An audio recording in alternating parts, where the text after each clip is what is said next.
This is Vegeta8259 again, and today I'm going to be reviewing the 1:100 scale Sandrock custom from Gundam Wing Endless Waltz.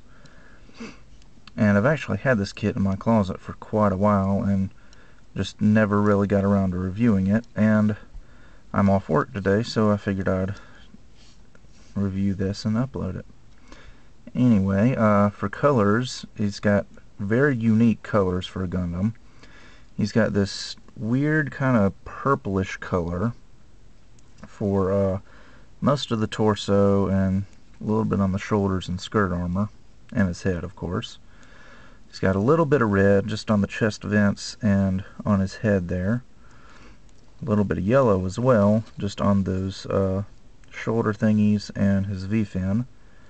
And of course he's got white, he's got black for the feet and the backpack, and a little bit of gray, mostly for like the thrusters and joints and his swords. And I didn't realize this when I first got the kit, but he's actually got clear parts. His blades are made of clear plastic, kind of a smoke gray color. I found that really odd because you don't really think of I mean, I was under the impression these swords were made out of metal, but, you know, clear plastic kind of implies a beam weapon, but I don't really know what's going on there. Anyway, he's also got clear green parts for the eyes. So, for articulation, I'm going to take his swords off of his backpack so that we can move him around a little bit easier. And they just peg into the backpack with a polycap. And for some reason on mine, this left chest vent keeps falling out. It will probably fall out 5 times during the course of this review. Anyway, got about the same articulation as the rest of the Endless Waltz 1/100 scales. His head is on a ball joint, so it can go forward and back, side to side. I'm not sure if it'll rotate. Let's find out. Ah, it will rotate. I was afraid it wasn't going to be able to. Anyway, the waist can't rotate 360, but it can rotate about that far. I think the back skirt kind of gets in the way. The arms, of course, go 360 at the shoulder. They can go out about that far. It's got a little flap inside the shoulder armor that can move up and down. He's got those G Gundam, Gundam Wing, Gundam X elbow joints that are polycaps, so they're double jointed, can bend about that far, and rotate within the elbow joint. And of course he's got ball joint at the wrist. The thumb does not move, but the index finger is separate from the other 3 fingers. And I think they made this hand joint particularly tight so it can hold these giant swords. I'll show you that in a minute. He's got a little bit of articulation on his backpack. The I guess they're combination thrusters and sword holders. They can move up and down and rotate just a little bit. Although I don't know if he would want to use those 2 thrusters while his swords were attached. He might burn them up. And look at that, the chest vent fell off again. I'm thinking I might just leave it off. The thruster bells don't move, they're just kind of pegged into place.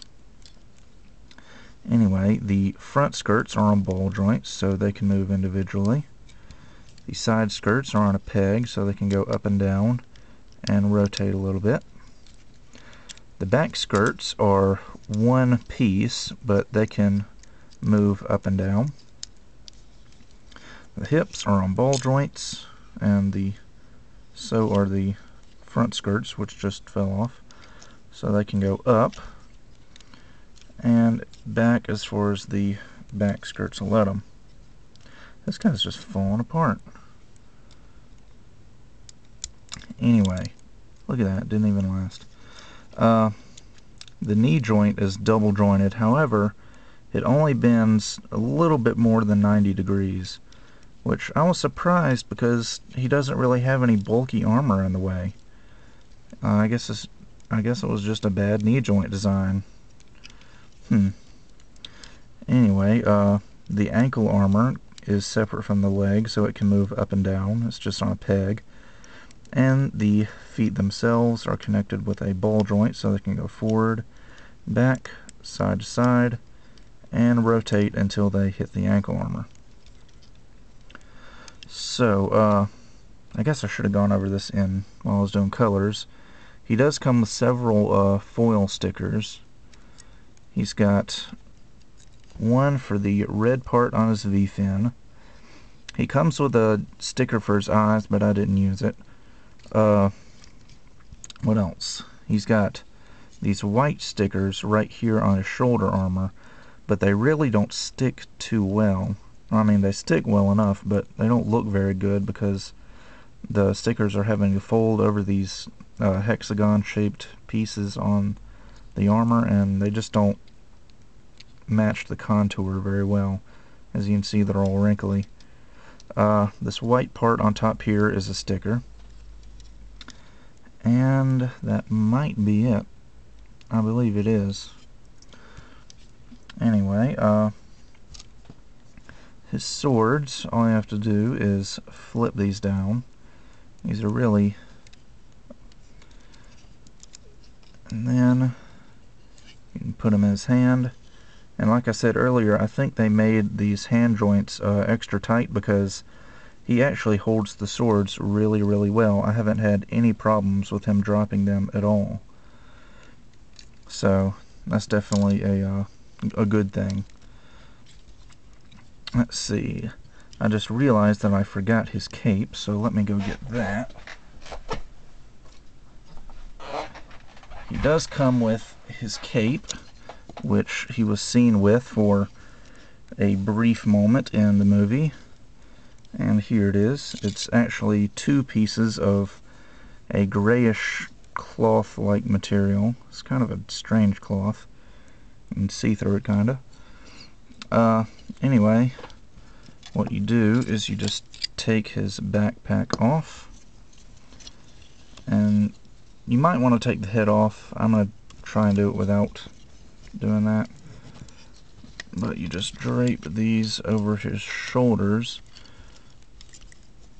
And these big purple pieces just kind of fit right down onto his shoulder armor. And then the only bad part is you're going to have to pull this front piece of cloth down a good bit, unless it's going to be covering up his face. And there you go. See how it's folded down right here. The instructions said to fold it down, but it just keeps coming up in his face like that. Maybe I should have folded it down twice. Anyway, that's Sandrock with his cape. And then, I forgot to mention, his backpack pegs are exposed there, so you can just put the backpack right back in. And there you go. And of course he can still use his swords with the cape. Cape doesn't really get in the way all that much, except for in his face. So yeah, this is definitely a really nice representation of the Sandrock Custom. And I was kind of disappointed that this kit didn't come with a shield like the 1:144 scale did. But I guess as a trade-off, the 1:144 scale didn't come with this cape, so I guess by one scale you get one accessory, by the other you get something else. Now he also comes with a I believe it's 1/20th scale figure, unpainted, of Catra, as he looked in Endless Waltz. As you can see, he's got his little goggles up on his forehead. So you can go ahead and paint that. I rarely do though. So this is definitely a good Endless Waltz kit. I think one of the better ones. Just because it's simple, but in a good way. He doesn't have a lot of accessories or weapons like Wing Zero or Heavy Arms, but he definitely looks good, that's for sure. So, that's about it for this review, I guess, and I will see you guys next time.